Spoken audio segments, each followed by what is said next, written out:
Здравствуйте, зрители нашей передачи «Точка кипения», которая выходит на канале «Вестник Кавказа». Я Эльмар Гусейнов, ведущий. И мы сегодня с Максимом Шевченко хотели бы обсудить, у нас начало сентября, а в начале сентября у человечества одна главная дата, думаю, за все время его истории. Это начало Второй мировой войны, которая изменила судьбы человечества кардинально, как мне кажется. Это Вторая мировая война, это начало сентября. Она формально началась 1 сентября, так считают многие историки. Нападение Германии на Польшу. С этого якобы все началось. Там много загадок, там много темных мест. Она до сих пор является предметом споров идеологов и политиков, которые отражаются на сегодняшней жизни многих народов и государств, в том числе тех государств, которых в то время и не было. Максим, какая, как ты считаешь, главная загадка, тайна или узел, проблемное темное место истории этой войны? Чисто формально, конец Второй мировой войны тоже начало сентября, 3 сентября, капитуляция Японии. День даже объявлен в России праздник, в общем, Памятной датой. памятной датой, да. Но вот так на начало сентября приходится. В этом году 85 лет, по-моему, да, 39-й год. Да, если просто сложить все. Да, и, конечно, это начало одной из величайших трагедий в истории человечества, которая унесла жизни десятки миллионов людей. По нашей стране прошлась таким страшным, как просто маршем смерти, беспощадным истреблением советского населения. Разрушила Европу, Германию. Япония подверглась атомной бомбардировке и бомбардировкам напалмовым. Токио погибли. Китай, в котором война унесла невероятное количество жертв, даже не посчитанные еще до конца. По всей территории земного шара, фактически и в Африке, и в Азии, полыхали бои. Но основная, конечно, удар пришелся на Советский Союз, на Европу. Главная загадка, есть несколько вопросов, можно ли было бы этого избежать. Есть две версии, собственно говоря. Советско-германский пакт о ненападении развязал Гитлеру руки и позволил напасть на Польшу. И это аргументы, которые так вот логически тебе говорят. То есть, когда Гитлер стал уверен в том, что Советский Союз не нападет на Германию, а Германия в 1939 году была очень слабой на самом деле. Она многими воспринимается, у нас образ вот таких железных колонн Райха, вермахта, которые катятся по Советскому Союзу в 1942 году. Танковые, механизированные. Да, механизированные. В 1939 году, 1 сентября, ничего подобного не было. Практически все силы, которые только они смогли собрать и произвести с 1933 года, а до 1933 года, до 1934 года в Германии не производилось ни танков, ни самолетов. Боевых. Да, это было запрещено условием Версальского договора. Только придя к власти, Гитлер вышел из Версальского договора. То есть, фактически, то, что они успели произвести там за несколько лет, буквально, 34-й, считай, 39-й, за 5 лет. 5 лет. Вот это за 5 лет, вот это все было брошено на Польшу. А у Германии, конечно, были высочайшие кадры офицеров, особенно высшего и среднего звена. И немецкая армия, вермахт, в отличие от многих европейских мировых армий, прошла огромный путь рефлексии по поводу Первой мировой войны. И Германии, согласно условиям Версальского договора, было запрещено заниматься вооружением.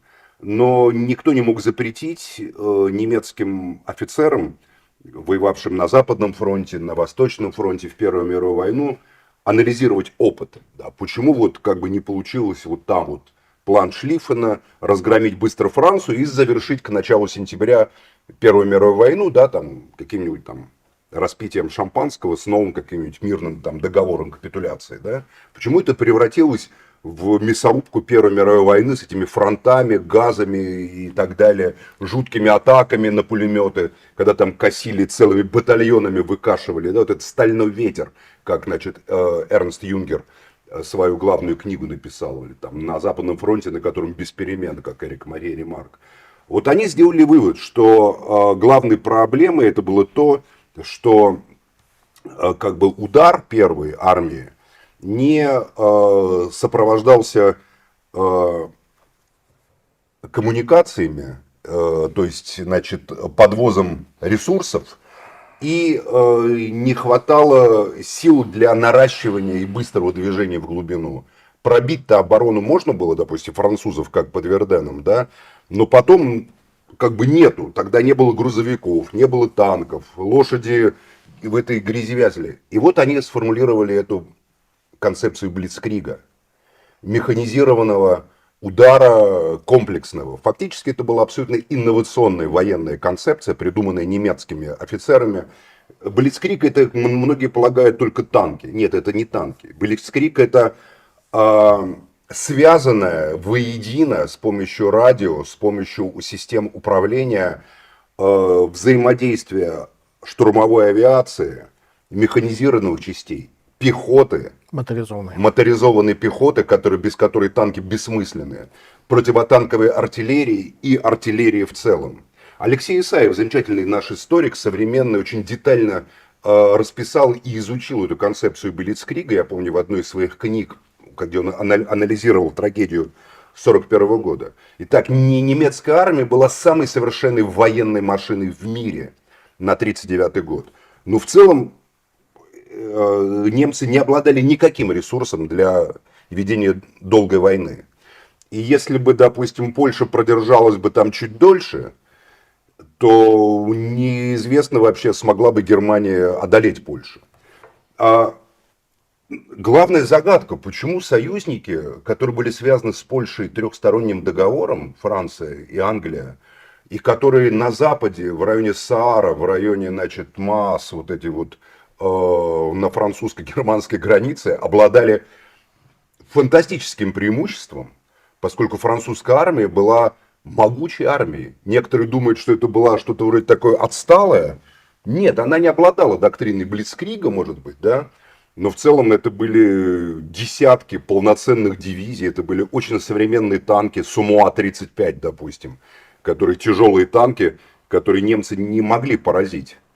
И которые потом использовали они на Восточном фронте. И, кстати, механизированных, моторизованных и танковых дивизий у них было больше, чем у немцев. Почему они, вот главный вопрос, почему, если судьба Польши так заботила Запад на самом деле, как они сейчас нам рассказывают, они просто не ударили с запада по Германии, не оккупировали Русскую область. Есть ответ из краткого курса истории КПСС. Они ждали, что немцы бросятся на Советский Союз сначала. Ну, с какой стати они это могли ждать, когда был договор между Сталиным и Гитлером о ненападении, когда раздел Польши привел к дипломатическому триумфу, к визиту Молотова, к визиту, значит, Риббентроп сначала прилетел перед началом войны в Москву, потом Молотов летал в Берлин. В общем, раздел Польши, советские офицеры Красной Армии с офицерами вермахта фотографировались совместно, проводили совместные мероприятия. То есть я-то считаю, что это абсолютно нормально, что любое государство должно в дипломатических международных делах исходить только из собственных интересов. В интересах Советского Союза было любой ценой избежать войны с Западом, потому что прекрасно понимали, что несмотря на индустриализацию, на производство огромного количества танков и самолетов, все равно Красная Армия, в общем, не пробовала себя в современной войне, только теоретические всякие измышления там Тухачевского. Потому что мне кажется, что мы, и особенно наши историки, они все время экстраполируют то, что немцы совершили к 1945 году, на то, какими с ними договаривались в 1939 году советские руководители.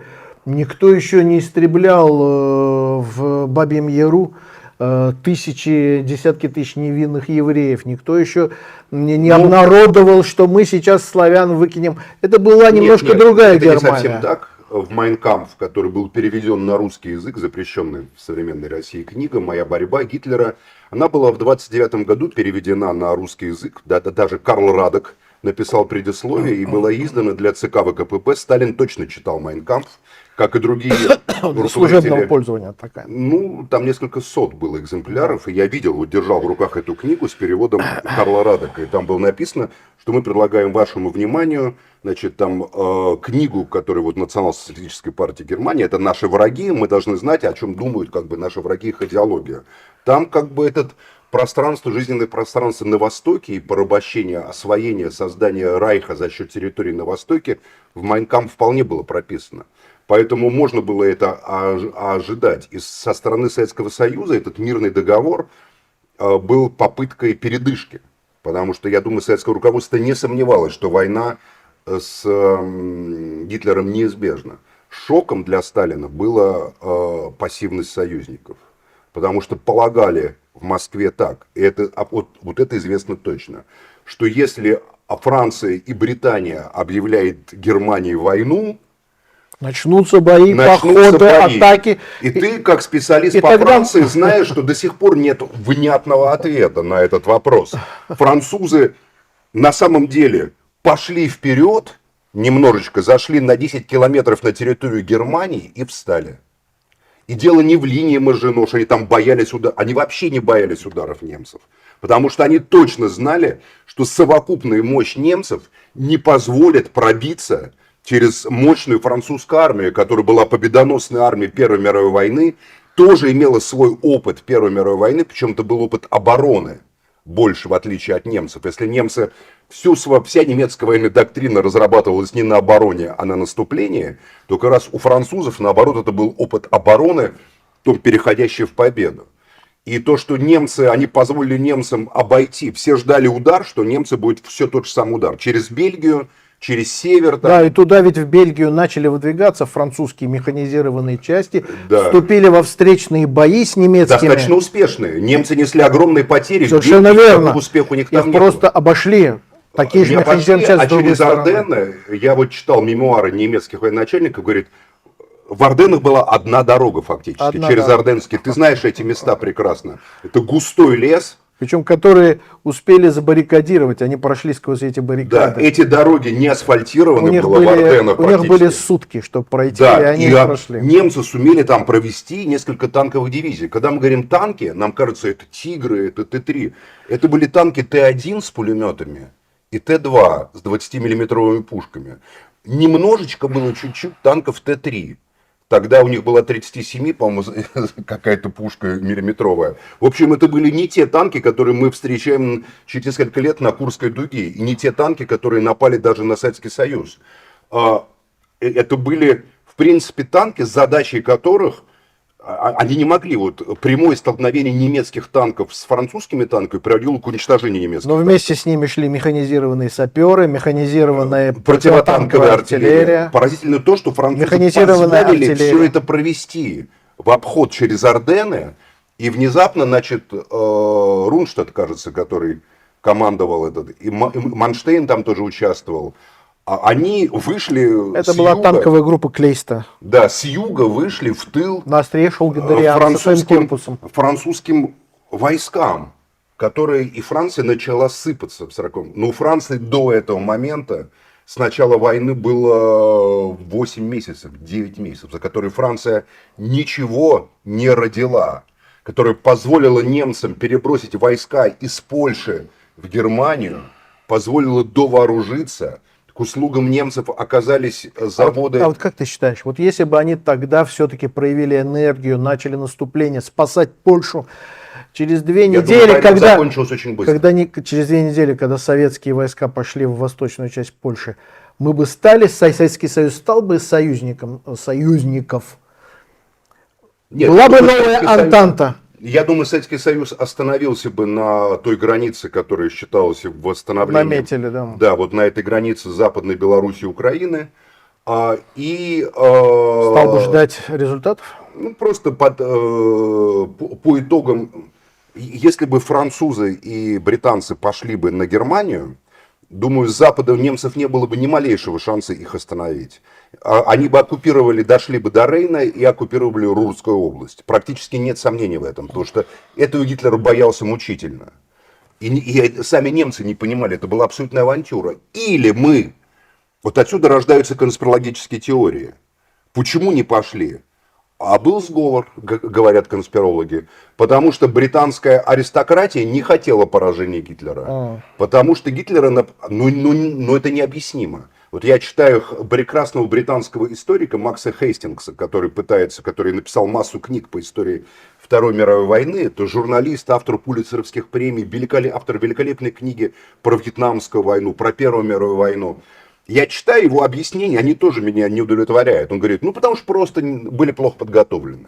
Фактически все его объяснения сводятся к одному, ну дурачки возглавляли просто французскую армию и британскую армию, которые как бы, ну как дурачки. Это были люди, которые до этого, значит, французская армия, прошли генерал Гамилен, это который мировую. был, значит, одним из конструкторов И чуда победили в напарника. Первой мировой. Да, значит, маршала Жофра, его правая рука, Гамилен, да.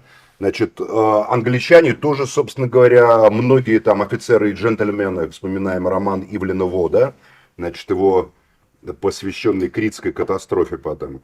В общем, то, что потом немцы действовали так оперативно, когда им дали возможность, потому что их тактика Блицкрига превосходила, я об этом сказал, просто до 43 года вообще вермахт имел практически в любой точке вот боя оперативно-тактические преимущества практически до 1945 года.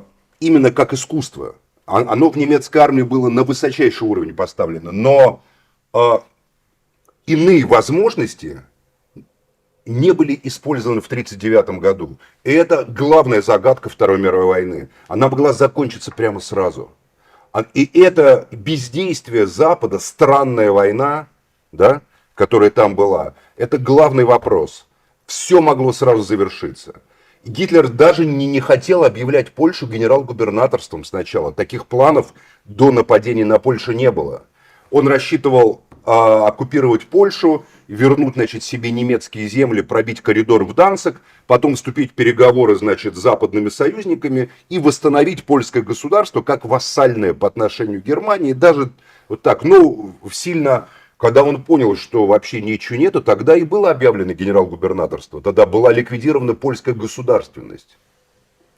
Поляки, кстати, показали себя одной из самых мужественных наций.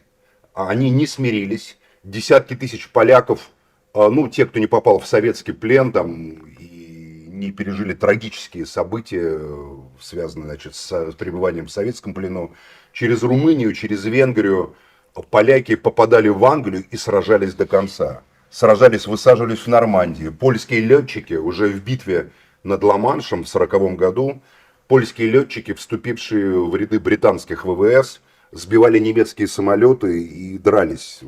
Поляки дрались от первого до последнего. И считается, что дня. поляки единственная нация, которая своих контингентов национальных не отправила в состав ни одной немецкой Чисто формально на момент 1945 года в советских лагерях для военнопленных было порядка от 40 до 60 тысяч пленных, которых идентифицировали как поляки, которые носили немецкую форму. Но, возможно, это были поляки, которые были с территорий, которые немцы считали своими и подлежали призыву. Немцы, которые жили в довоенной Польше, скорее всего. Может быть, немцы, которые жили в довоенной Польше, хотя они поляками не назывались, они называли Volksdeutsche. Это немцы их называли так. Для поляков они были гражданами. Ну, в общем, там есть такая вот загадочная такой момент. И когда я поляков спрашивал, а вот поляки, которые 45-й год, на самом деле было немало поляков, которые сотрудничали с немцами. Это надо тоже понимать, потому что национал-социализм германского типа, замешанный на расизме, на антисемитизме, находил, к сожалению, отклик во многих душах и сердцах. Польша была вполне антисемитской страной, и евреи ущемлялись в правах, у них было ограничение на получение образования, допустим, в Польше еще до нашествия Гитлера. И, в общем, в Польше, мы можем сказать откровенно, на момент 1939 года правили национал-социалисты польского разлива. Скажи мне, Максим, как по-твоему, вот Вторая мировая война, в ней были только агрессоры и те, кто противостоял агрессии? Или в мире, по-твоему, все-таки были силы, которые хотели использовать этот великий катаклизм для того, чтобы перестроить вот этот пазл политический из стран, владений, колоний, создать немножко другое человечество, другую землю, политически во всяком случае. По итогам Вторая мировая война произошла из-за того, что результаты Первой мировой войны и конфигурация, которая сложилась после Первой мировой войны, не удовлетворяла никаким критериям. Те, кто лишился государственности или части территории, это немцы и Австро-Венгерская империя. И они считали, что это, как говорится, с ними очень жестоко обошлись. Те, кто получил там территориальные прибывки, значит, Франция, Италия, они не создали форматов на территории Германии. Они сказали, ну вот там вот социал-демократы, Веймарская республика. Мол, демократия пришла. Как будто это по мановению пальца все происходит, понимаешь? Они пустили на самотек происходящее в Германии и позволили восторжествовать реваншистским совершенно чудовищным силам, которые были одержимы самыми дикими идеями расового превосходства. Это был еще и интеллектуальный просчет тогдашней элиты. Они мыслили по меркам 19 века. На самом деле не после было Первой мировой войны. Если мы считаем, что Гогенцоллерн Вильгельм был виновен в развязывании Первой мировой войны, а скорее всего так и было, потому что достаточно было кайзеру, да, Австрия имела право предъявлять ультиматум Сербии и даже объявлять войну Сербии, потому что сербские террористы убили наследника престола и командующего австрийской армией. И это были не инициативники, а это было доказано, что это выходило к определенной группе в сербской контрразведке. То есть сербские офицеры из Сербии руководили вот этой группой, член которой Гаврила Принцип, значит, убил Эргерцога Фердинанда. Но кайзер, который рвался к войне и рвался за 3 дня там всех победить, и который очень хотел, чтобы то, что он там на парадах видел, было реализовано на деле, полагал, что он мог тогда совместно со своим родственником Николаем. Это тоже был интеллектуальный просчет. Эти люди и мыслили категориями 18 и британским века. королем Георгом, да, вот они могли сказать, давайте, да, вот Австрия имеет право на компенсацию. Все полагали, что получит. Но кайзер так или иначе виновен в нападении, в нарушении суверенитета Бельгии, нападении на Бельгию, развязывании войны. И никто не был наказан по итогам. Это он шел на Бельгию и не собирая, все видели, что он идет на Францию на самом деле. Нет, а просто если бы он не пошел на Бельгию, у Британии не было повода вступать в Первую мировую войну тоже. Потому что Британия вступила только по одной причине. Но что она была гарантом нейтралитета Они Бельгии. нашли бы повод. Германию надо было остановить. Но по итогам войны никто не был наказан. Наказан был единственный человек вместе со своей семьей, который выступал против войны, пытался остановить Николай II. Вот парадокс в том, что именно русский император как раз понимал, что его страна к войне не готова. И то наказан не за это был формат. Не за это, но вот проведением он погиб, и погибла его семья. А те, кто развязывал войну, ни Габсбурги, ни Гогенцоллерны, не были наказаны. Ни султан Абдулгамид турецкий, понимаешь, ни эти младотюркские, значит, вожди там Энвер, Талгат и Кемаль, которые тоже рвались там доказать свою, значит, у всех были полны идеи реванша. И эта идея реванша, потерпев поражение, значит, в Кампьене, когда была подписана капитуляция Германии, Первой мировой войны, не получила политической оценки. Все сделали вид, правящие элиты, ну да, вот Вильгельм живет в Голландии, как говорится, да, не в Германии, там социал-демократы, вот он в Голландии со своей семьей живет, Габсбурги живут там, где живут там, все как бы, никто не наказан. И, на мой взгляд, это привело ко Второй мировой войне в частности. То есть отсутствие политических оценок, может быть, сыграла роль русская революция, гражданская война, понимаешь, на Востоке появился большевизм, который настолько испугал западные элиты, что на фоне вот как бы угрозы, которая шла с Востока, угроза революции и такой мировой революции, они решили как бы между собой счеты не сводить. Но я считаю, что мир в Европе был обеспечен после Второй мировой войны, в частности, политическими оценками, которые были даны по итогам Второй мировой войны. Вот Нюрнберг, когда были наказаны и казнены. И объяснено, за что да, наказаны. И объяснено. А по итогам Первой мировой войны, ну как бы ошиблись. Вильгельм ошибся, Франц Иосиф ошибся, эти ошибся, цари, императоры, Пуанкаре ошибся, понимаешь, там все ошиблись, руководители, но миллионы легли в землю. И политических итогов не было. Это, на мой взгляд, послужило к зарождению нацизма, гитлеризма, как худшие формы вообще, худшие формы реваншизма. И такой гитлеризму дали вооружиться, захватить заводы Чехословакии вооруженные. Ведь на самом деле, вот на что бы нам ни говорили, ну вот из Москвы посмотрим на эту ситуацию, когда Гитлеру позволяют захватывать заводы Чехословакии. Лучшие военные заводы того времени, без войны. Ему в руки попадает Шкода, ему в руки попадают заводы, производящие очень неплохие танки, вот это 38Т, 35Т.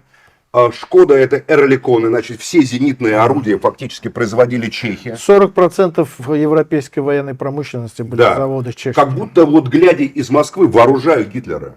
Поэтому, когда Риббентроп предложил, давайте пакт о ненападении, ну, естественно, а кто бы отказался? Вот как интересно, критики Сталина говорят, Сталин должен был сказать, нет, вы знаете, мы с нацистами не заключаем договор, мы готовимся к войне. Они видят, что Запад вооружает, что Чемберлен, вооружив Гитлера, передав ему заводы Шкода, возвращается в Лондон, говорит, я привез вам мир. Англичанам говорит.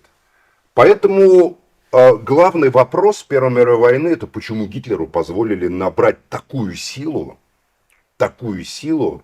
и привести мир на грань абсолютной тотальной катастрофы.